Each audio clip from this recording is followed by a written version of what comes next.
আদ্রিত রায় আর কৌশাম্বী চক্রবর্তীর বিয়ের প্রায় প্রত্যেকটি খবরেই উঠে এসেছে আরও একটি নাম। তিনি হলেন সৌমিত্রিষা কুণ্ডু।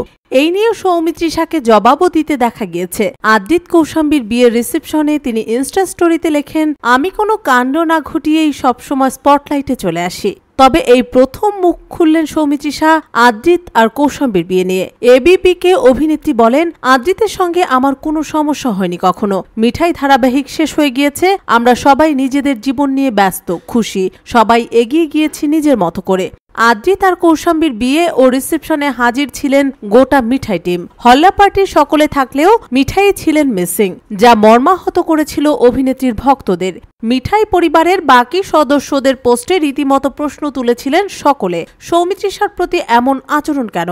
খবর, সৌমিত্রিষাকে নাকি ব্যক্তিগতভাবে আমন্ত্রণই জানাননি আদ্রিত আর কৌশাম্বী, তাই সৌমিত্রিষাও আসেননি বিয়েতে। তবে নিজের জীবনে এসব নেগেটিভিটিকে জায়গা দিতে রাজি নন সৌমিত্রিষা কুণ্ডু একেবারেই। আপাতত 10 জুন ছবির শুটিং করছেন অভিনেত্রী। মিঠাইয়ের পর তার প্রথম সিনেমা ছিল দেবের সঙ্গে প্রধান, সেখানে বাংলার সুপারস্টারের নায়িকা হিসেবেই দেখা গিয়েছিল সৌমিত্রিষাকে। আর এবার তিনি সৌরভ দাসের বিপরীতে শুটিং সেট থেকে কিছু ছবি ভিডিও দিচ্ছেন তিনি। চলতি বছরেই মুক্তির কথা রয়েছে সিনেমাটির। দ্বিতীয় সিনেমার প্রসঙ্গে সৌমিত্রিষা জানান, ইন্ডাস্ট্রিতে কোনো বড় হাউসের সঙ্গে আমার কোনো যোগাযোগ ছিল না আগে থেকেই, তাই ভাবিও না যে তারাই আমায় বারে বারে কাজ দেবে। যেটুকু পরিচিতি পেয়েছি সব নিজের চেষ্টায়। পরবর্তীতে সুযোগ এলে আবার অবশ্যই বড় ব্যানারের ছবিতে কাজ করব, তবে সেসব নিয়ে আমার কোনো ছুতমার্গ নেই।